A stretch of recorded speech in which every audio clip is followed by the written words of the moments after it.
This quick, easy and delicious recipe will surely be one of your staples in your daily menu. Let's make Indian style pasta from scratch. Hello everyone, welcome to Dash of Delight. I am Soumya. Please do subscribe to the channel if you haven't yet. Take 1 cup of whole wheat flour.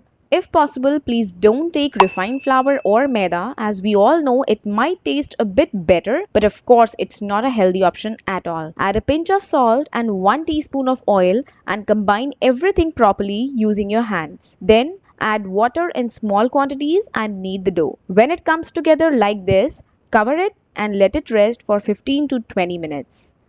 After 20 minutes, take out a small portion out of the dough, dust it in dry flour and roll it out flat into nice round shape. It should be neither too thick nor too thin. Then start folding it and roll it all the way to the other end.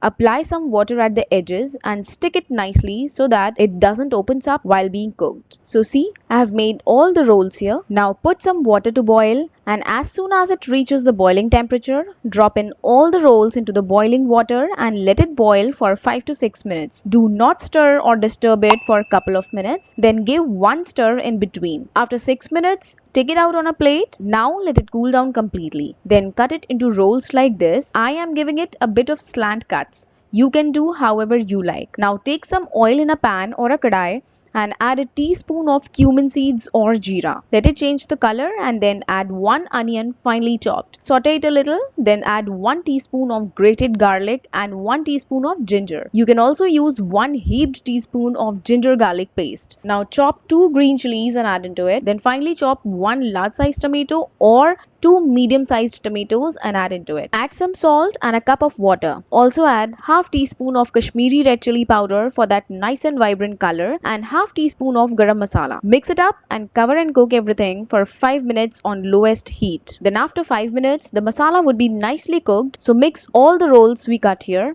and give them a good toss. You can also check and adjust for the salt here. Then garnish it with some chopped cilantro or coriander leaves and serve it hot. I'll give you a tip here. Do not boil the pasta rolls for too long, else they'll become hard. So guys, if you like my recipe, please hit the like button and don't forget to subscribe to the channel. See you next time. Bye bye.